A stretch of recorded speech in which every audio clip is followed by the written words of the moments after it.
Assalamualaikum warahmatullahi wabarakatuh. Kita lanjutkan perkuliahan filsafat kita kali ini.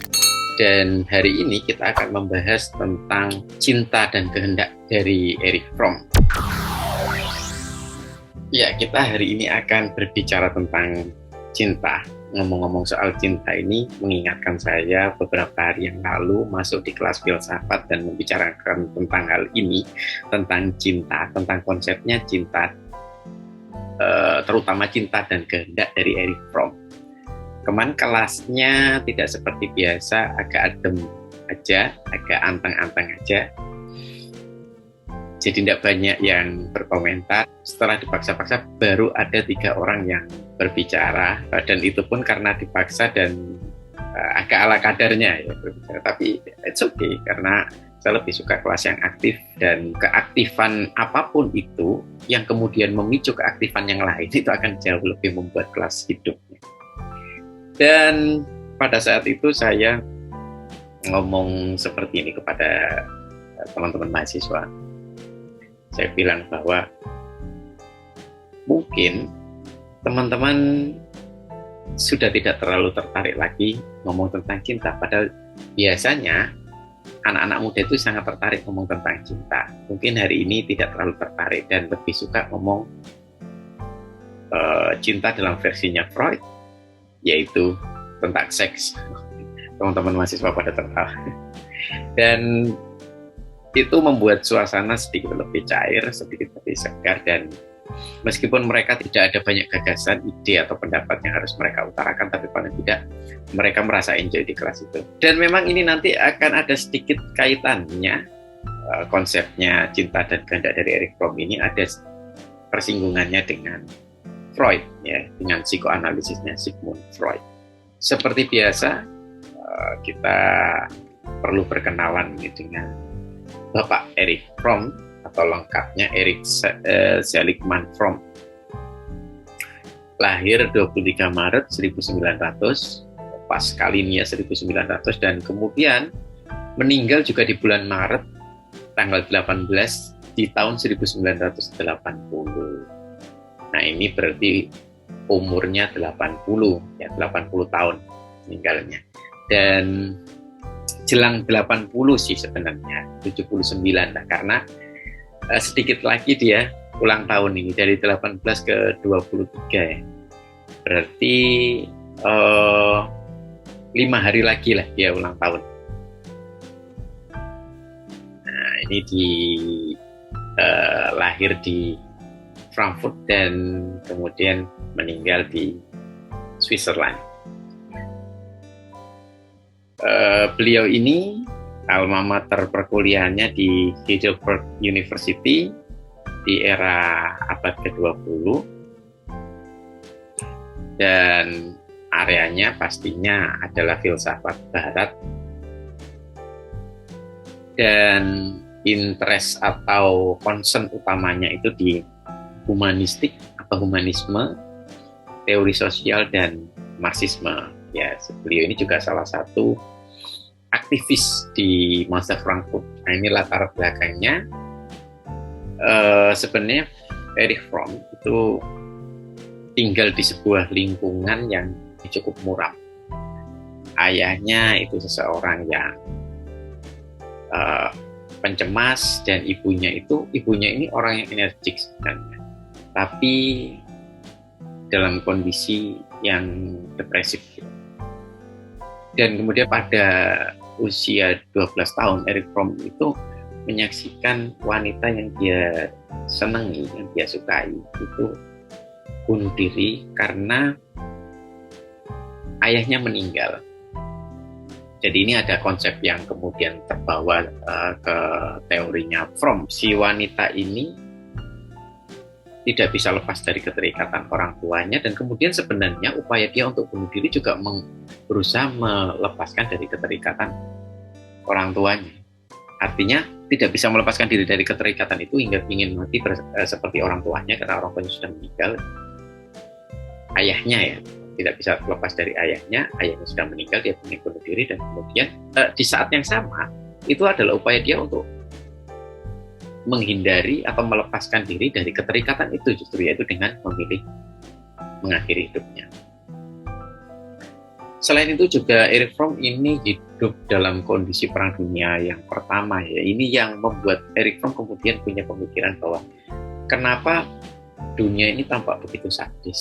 Orang-orang yang baik, orang-orang yang menurut Erich Fromm banyak orang baik, terutama orang-orang yang punya kemampuan, punya ilmu yang tinggi, itu menurut Fromm adalah orang-orang yang baik yang kemudian menggunakan kemampuan dan ilmunya tersebut untuk upaya destruktif, untuk menghancurkan orang lain, untuk pembunuhan, menciptakan senjata dan seterusnya. Nah, ini adalah beberapa latar belakang yang membuat situasinya jadi kompleks, dan itu kemudian mempengaruhi Erich Fromm dalam melahirkan konsep-konsep atau teori-teorinya. Nah, ini beberapa pemikiran Erich Fromm. Sebenarnya ada banyak sekali ide atau gagasannya, tetapi saya akan merangkumnya dalam beberapa konsep yang akan kita bicarakan atau akan kita bahas di sini, yaitu pertama konsep tentang cinta, yang kedua tentang kebutuhan manusia, yang ketiga tentang gagasannya Erich Fromm dalam psikoanalisis, dan yang keempat tentang alienasi. Mari kita bahas satu persatu. Berbicara tentang cinta, Erich Fromm menempatkan cinta itu sebagai sesuatu yang aktif ya. Ini seperti sebuah ruh yang selalu aktif, dan keberadaan cinta itu sendiri juga tidak lepas dari tempat dia berada, yaitu si manusianya. Sehingga cinta itu tumbuh di dalam diri manusia dalam konteks relasi antar manusia. Jadi cinta itu ya adanya dalam sebuah relasi, dalam sebuah interaksi, sehingga cinta itu kemudian bisa dipelajari. Cinta itu adalah sebuah bentuk respon atau reaksi yang bisa dipelajari. Dan selain itu, cinta itu tidak dideterminasi, justru cinta itu bersifat aktif. Cinta itu bersifat dinamis, aktif, ya. Karena itu, cinta itu bersifat standing in, bukan falling for. Jadi cinta itu tidak terjatuh. Jadi kalau ada istilah jatuh cinta, itu berarti orang yang mengalami itu dikendalikan oleh objek. Artinya dia melihat sesuatu, tertarik, dan kemudian jatuh cinta. Berarti kan dia berada di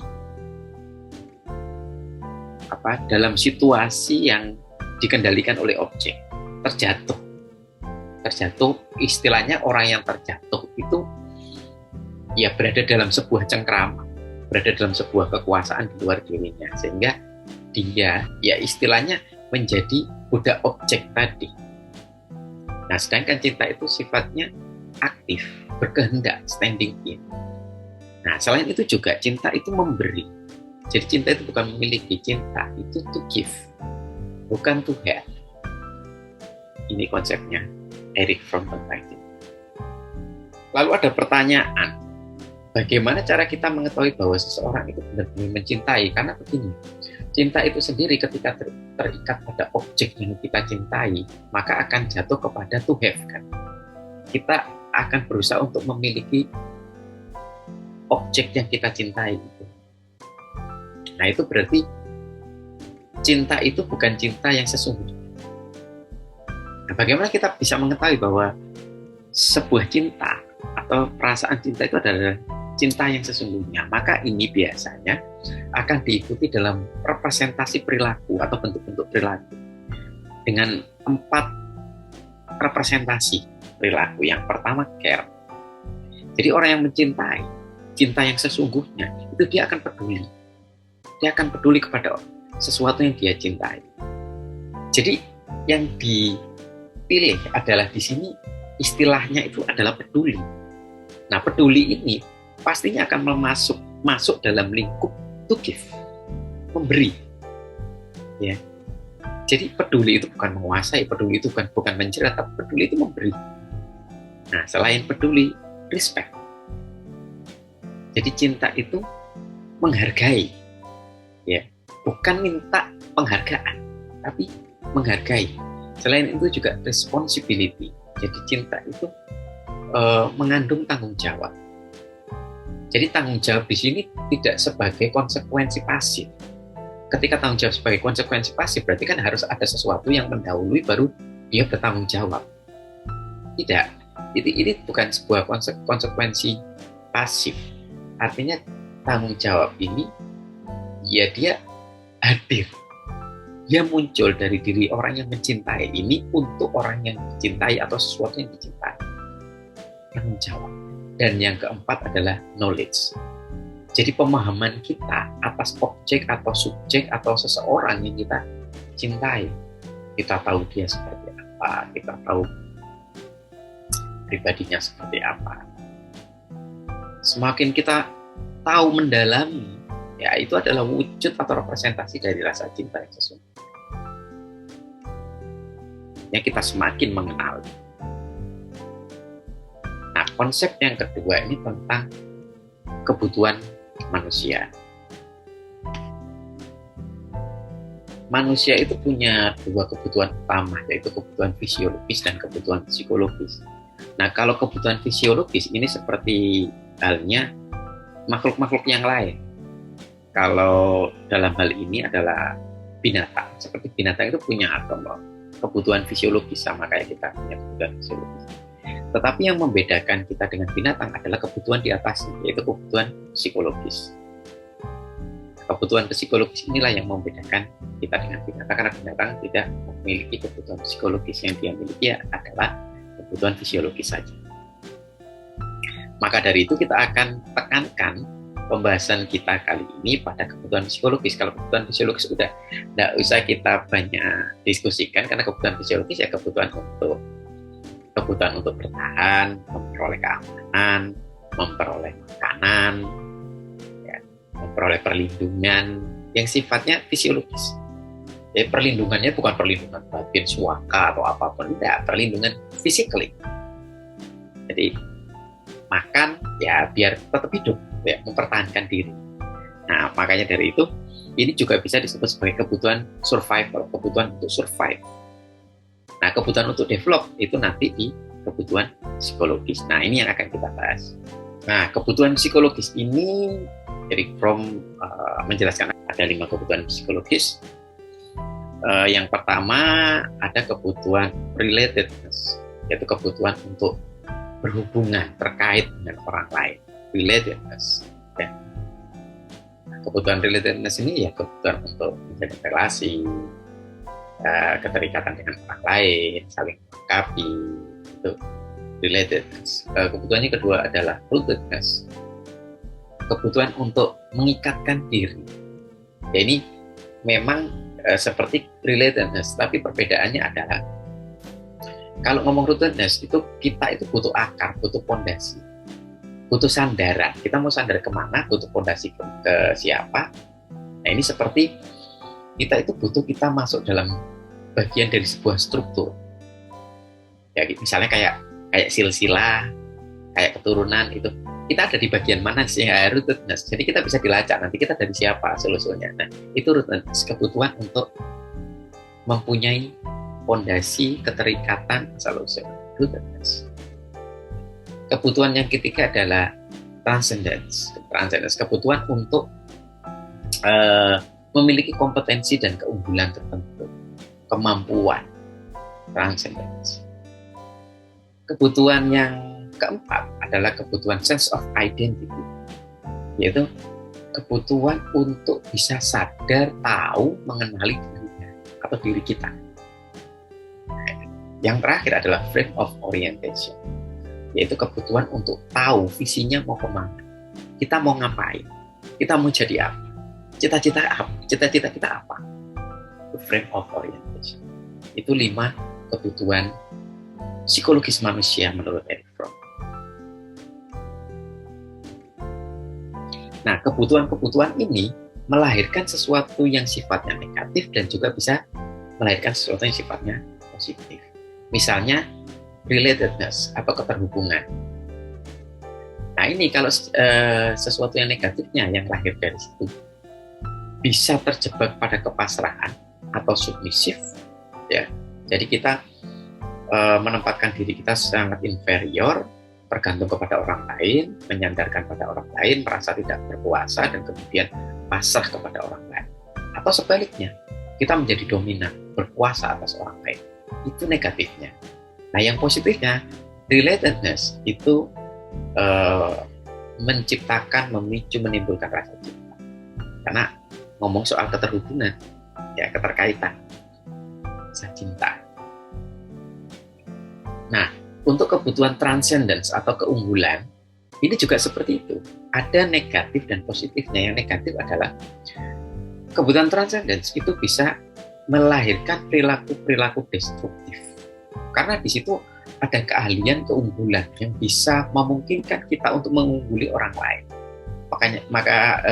Salah satunya, contohnya seperti yang pernah dialami sendiri oleh Erich Fromm adalah dia hidup dalam situasi Perang Dunia ke-1 di mana orang menggunakan ilmunya itu untuk upaya destruktif, untuk upaya menghilangkan orang lain, untuk upaya membunuh orang. Nah, bagaimana dengan positifnya? Nah, kebutuhan transcendence atau keunggulan ini, wilayah positifnya adalah sisi kreatifnya tadi. Ya, orang menciptakan, meskipun kemudian ciptaannya bisa jadi digunakan untuk destruktif, tapi sisi penciptaannya ini sesuatu yang positif. Nah, kebutuhan yang ketiga, keberakaran atau rootedness. Kalau rootedness ini juga ada sisi positif dan negatifnya. Yang negatifnya, ini akan memunculkan fiksasi, keterhambatan, ya, kekurangan-kekurangan, kehilangan-kehilangan dari masa lalu. Ada sesuatu yang kurang, ada sesuatu yang tidak terpenuhi dari masa lalu. Fiksasi. Karena apa? Karena ini ngomong keberakaran, kita ngomong keterikatan kita pada struktur. Kita bisa dilacak dari mana fondasi kita, dari mana akar kita. Nah, di sisi negatifnya ini bisa menimbulkan fiksasi. Atau orang bisa stuck. Orang tidak melangkah untuk maju, tetapi orang terikat sekali dengan masa lalu. Jadi ada pada fiksasi, ada keterikatan dengan masa lalu, tidak move on gitu ya. Nah, sisi positifnya ini bisa membuat orang utuh karena orang itu tahu dirinya itu dalam sebuah struktur itu siapa. Saya terkait dengan siapa, ada kaitannya dengan apa dan seterusnya. Orang itu jadi utuh karena apa? Karena tidak melihat dirinya itu dalam kondisi eksistensi yang terlempar seperti ini pernah kita bahas dalam eksistensialismenya Heidegger maupun Sartre. Jadi kita itu meskipun dalam kondisi terlempar, tapi kita ada struktur yang lebih besar yang membuat kita itu ya ada pegangan. Nah, itu yang membuat kita merasa lebih utuh. Yang keempat, kebutuhan akan kepekaan terhadap identitas atau sense of identity. Yang negatifnya ini membuat kita confirm. Kita menyesuaikan diri kita dengan kelompok. Jadi kita ngikut gitu loh. Nah, itu jadi sisi negatifnya.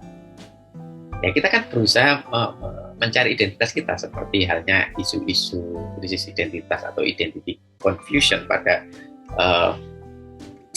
remaja ya. Jadi confirm kepada kelompok. Ya, karena dia belum menemukan jati dirinya seperti apa sehingga dia memilih confirm terhadap kelompok karena itu akan menjamin jati dirinya, yaitu kelompok itu. Nah, kalau positifnya ini kita namanya orang yang menemukan identitas. Itu individualitasnya jadi tahu, jadi kokoh individualitasnya. Jadi bisa mengatakan saya itu, aku itu, bla bla bla bla. Itunya lebih pasti, lebih kokoh individualitas. Dan yang kelima tentang frame of orientation atau kebutuhan kerangka orientasi. Yang negatifnya ini bisa memunculkan tujuan-tujuan yang irasional. Karena kan kita berhak untuk punya tujuan apapun, berhak untuk berimajinasi. Tapi itu bisa memunculkan sisi negatifnya, yaitu tujuan kita bisa menjadi irasional. Nah, bagaimana dengan yang positifnya? Di sisi yang lain, ini bisa bersifat visioner, imajinatif, dan kemudian akhirnya ini ke arah produktif. ya, ke arah sesuatu yang produktif. Itu positifnya. Sekarang kita akan bahas gagasan Fromm tentang psikoanalisis. Fromm membahas juga tentang gangguan kepribadian. Nah, mari kita bahas satu persatu nih tentang gangguan kepribadian. Fromm membahas ada 3 gangguan kepribadian. Ada nekrofilia, ada narsisme berat, dan ada simbiosis incest. Nah ini tapi nanti simbiosisnya tetap akan saya bahas semuanya karena ini berkaitan juga dengan gagasan-gagasan psikoanalisis Erich Fromm yang lain. Nekrofilia. Nah ini sebenarnya bersesuaian dengan gagasannya Freud tentang insting Eros dan Thanatos ya. Jadi ada gagasan untuk memelihara, untuk hidup, dan gagasan untuk merusak, destruktif, ya, membunuh, atau insting mati. Ya. Akan ada istilah itu ya, kalau di Freud ada Eros dan Thanatos. Di Erich Fromm itu juga ada namanya biofilia dan nekrofilia. Nah, yang menjadi gangguan kepribadian itu yang nekrofilia, yang kecenderungan mati. Kalau di dalam teorinya Freud yang Thanatos, kecenderungan untuk mati, kecenderungan untuk merusak, untuk destruktif, untuk mencelakai. Yang kedua itu narsisme berat. Di sini tetap menyertakan kata berat karena hanya dalam level atau taraf yang berat yang bisa menimbulkan gangguan kepribadian. Jadi narsisme berat yang disebut sebagai gangguan kepribadian. Kalau hanya narsisme saja, ya itu artinya orang jadi punya rasa cinta kepada dirinya sendiri, ya karena di dalam konsepnya Erich Fromm tentang cinta ada namanya self love, yaitu mencintai diri sendiri. Karena Erich Fromm itu punya keyakinan bahwa sebelum kita ke arah orientasi relasional atau mencintai orang lain, maka kita harus mencintai diri kita sendiri. Makanya ada self love. Jadi selain ada brotherly love, cinta sesama, cinta persaudaraan, ada motherly love, cinta hubungan orang tua anak, ada erotic love, ya cinta lawan jenis, ada juga itu tadi ya self love, dan ada love of God, jadi cinta kepada Tuhan. Nah ada beberapa cinta itu yang memang ada di dalam konsepnya Erich Fromm. Nah, tetapi narsisme berat inilah yang jadi gangguan kepribadian, karena narsisme sendiri itu masih belum menjadi gangguan kepribadian karena ya narsisme itu sendiri termasuk di self love. Nah, gangguan kepribadian yang ketiga ini adalah simbiosis incest. Sebenarnya yang menjadi gangguan itu simbiosis incest. Tapi nanti simbiosis ini akan saya jelaskan juga ada masokisme dan sadistik.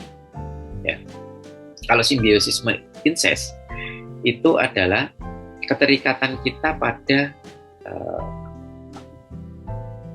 kecintaan kita kepada orang yang lebih tua. Nah, biasanya ini adalah ikatan yang kuat kita dengan orang tua kita. Nah, kalau di sini digambarkan kecintaan kita kepada ibu, ya sehingga kita menjadikan ibu sebagai tolak ukur. Jadi kalau mau mencintai orang lain, itu tolak ukurnya ke ibu kita. Jadi kalau disimbolkan secara imajinatif oleh Erich Fromm adalah keinginan kita atau kerinduan kita yang sangat dalam untuk pulang. Nah, pulang itu kemana? Ya ke rahim. Ya rahim itu ibu. Ya makanya dari itu kalau di tes proyektif, rumah itu disimbolkan sebagai ibu. Jadi kontak kita dengan ibu ya disimbolkan dengan gambar manusia kontak dengan rumahnya gitu. Nah itu simbiosis incest. Nah bagaimana dengan masokisme dan sadistik? Ya. Masokisme dan sadistik ini juga simbiosis, ya. saling melengkapi. Ya. Jadi itu bisa membuat orang jadi berkolaborasi antara masokisme dan sadistik. Kalau masokisme itu kan penghambaan ya, menyerahkan diri. Kalau tadi ada sedikit saya singgung tentang soal kesubmisifan ya, submisif atau merasa dirinya inferior, kepasrahan. kepasrahan sebagai efek negatif dari relatedness. Ya. Nah, ini masokisme. Jadi membutuhkan atau menginginkan dirinya itu ya sebagai objek, sebagai sasaran,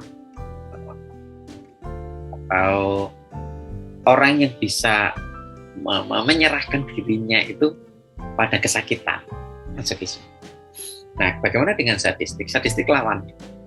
Sadistik lawannya artinya dia bertindak superior untuk memberikan rasa sakit kepada orang lain. Sadistik. Nah, ini sama kalau dalam situasi yang berat juga nanti akan melahirkan melahirkan gangguan kepribadian. Nah, berkenaan dengan terapi yang dilakukan oleh Fromm, ini ya terapi psikoanalisis ya, sama kayak yang dilakukan oleh Freud ya, atau disebut Freudian, dan sangat ortodoks si Erich Fromm. Jadi Fromm itu punya keyakinan bahwa orang yang terapi ya, pasien itu punya keinginan untuk memenuhi kebutuhan dasar psikologisnya. Ya, ini kembali kepada 5 kebutuhan tadi.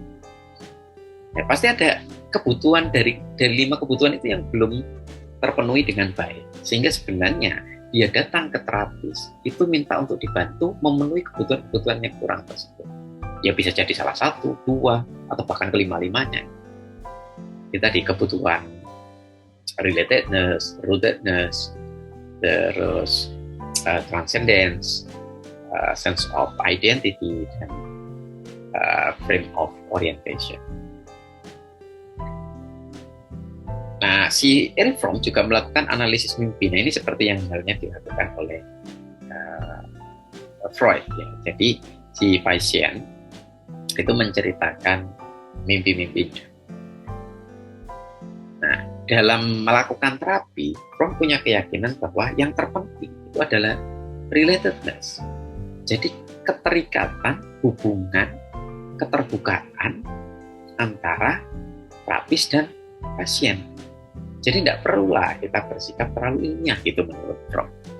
Yang penting kita membuka diri dan berelasi secara baik antara terapis dan pasien. Jadi tidak penting sikap-sikap ilmiah itu. Jadi bukan sikap ilmiah yang terutama. Yang terutama itu ya relatedness antara terapis dan pasiennya. Terus konsep atau gagasan selanjutnya tentang alienasi. Jadi menurut Fromm, semakin kesini, semakin di zaman sekarang ini, orang-orang itu pada mengalami alienasi. Alienasi itu bentuk pengalaman ketika orang itu mengalami dirinya itu sebagai orang lain, sebagai orang asing. Dirinya seperti asing. Apa yang mengasingkan diri kita? Ya ada banyak. Rutinitas harian, kita bergabung dalam institusi tertentu, organisasi, sibuk dalam berbagai aktivitas, dan lain-lain. Itu membuat kita itu tidak punya kuasa atas diri kita. Jadi kita semakin larut dalam ciptaan-ciptaan kita justru, ya, ciptaannya manusia. Jadi kita justru diperbudak oleh ciptaan-ciptaan kita. Itu yang membuat kita teralienasi. Jadi barang konsumsi itu juga membuat kita tergantung pada mereka. Pekerjaan-pekerjaan kita juga tergantung pada pekerjaan tersebut. Terus relasi, bahkan diri kita sendiri. Jadi kita tidak punya kuasa atas diri kita. Itu alienasi. Ini komentar saya yang secara subjektif saya berikan kepada Erich Fromm ya. Yang pertama, Erich Fromm itu sebenarnya ilmuwan sosial yang baik, yang bagus. Ya. Jadi beliau ini meletakkan konsep kepribadiannya pada konteks relasi sosial. Nah, ini akan lebih potensial karena untuk diteruskan untuk didalami oleh Erich Fromm sendiri, sehingga harusnya teorinya kokoh di situ ya, teorinya dia semakin dalam dan semakin kokoh teorinya di teori sosial. Kalaupun dia membahas tentang psikologi, dia harusnya memang tetap kokoh, tetap kuat di teori psikologinya dalam relasi. Hanya saja kemudian dia mempelajari psikoanalisis yang orientasinya pastinya pribadi dan sangat internal. Nah, ini dua hal yang kalau digabungkan jadi agak butuh effort ya, butuh ada energi besar di situ untuk menggabungkan antara aspek sosial dengan aspek yang sangat internal di diri individu ya. Nah, si Erich Fromm ini berusaha untuk menarik apapun yang sifatnya individual dari konsepnya Freud itu menjadi berkonteks sosial. Termasuk ketika Erich Fromm membahas tentang ideologi, tentang keyakinan diri, maka keyakinan diri itu hidup dalam sebuah relasi, jadi tidak bisa lepas dari lingkungan sosial dan budayanya. Jadi yang bawah sadar, di bawah sadarnya Freud, aspek atau wilayah internalnya Freud itu ditarik ke wilayah-wilayah sosial. Sehingga seharusnya Erich Fromm itu bisa memperdalam pemikirannya dia tentang eksistensi seperti halnya Heidegger maupun Sartre, ini jadi seperti dibatalkan. Jadi dia seperti tidak jadi untuk mendalami tentang eksistensi dan berbagai gagasan yang berkaitan dengan eksistensi. Ini justru diburamkan oleh gagasannya ketika dia harus mendalami psikologi tadi. Padahal kalau psikologinya mau tetap diletakkan pada konteks sosial tentang relasi, itu pasti akan sangat kokoh, sangat kuat. Tetapi begitu dia mendalami psikoanalisis, itu jadi buram kemudian gagasan dia tentang eksistensi yang seharusnya diletakkan pada relasi sosial. Nah, apa kemudian yang menarik dia dari konteks sosial dan kemudian membuat dia agak terjauh dari konteks konsep yang dia pegang berkenaan dengan relasi sosial? Nah, itu yang menarik dirinya si Erich Fromm ini adalah imajinasi dan intuisi. Kemudian ini sama, kemudian jatuhnya dia sama kayak Freud, di mana imajinasinya begitu sangat kuat.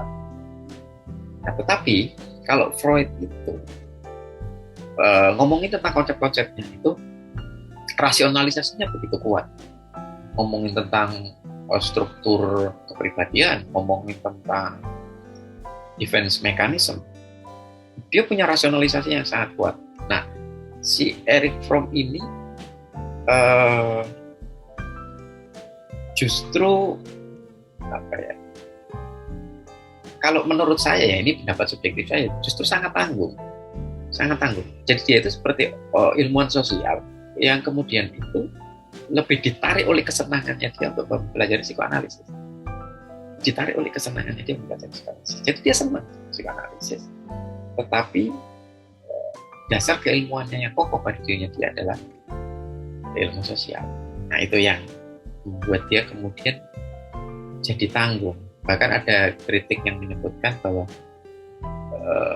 lama-lama jadi kabur dan sulit menemukan fondasi keilmiahannya gitu. Ada yang mengkritik seperti itu, tapi itu bukan kritik dari saya ya, tapi saya tidak sampai ke sana kritiknya. Cuman memang si pernyataan dari Erich Fromm sendiri yang menyatakan bahwa dalam terapi itu yang penting adalah relasi, keterkaitan antara si terapis dan klien, dan kemudian tidak perlu harus terlalu bersikap ilmiah. Nah, itu pernyataan itu sendiri bisa menjadi alasan para pengkritiknya. Ya, demikian perkuliahan filsafat kita kali ini tentang cinta dan kehendak dari Erich Fromm. Semoga bermanfaat buat teman-teman semuanya. Kalau memang ada pendapat saya, penjelasan saya, atau analisis saya yang mungkin menurut teman-teman kurang tepat atau perlu dilengkapi, silakan tulis saja di kolom komen. Dan dukung terus Rudi Cahyo TV dengan like video ini sebanyak-banyaknya. share ke teman-teman yang lain untuk mengajak mereka ikutan belajar bersama di Rudi Cahyo TV untuk ikutan kuliah bareng.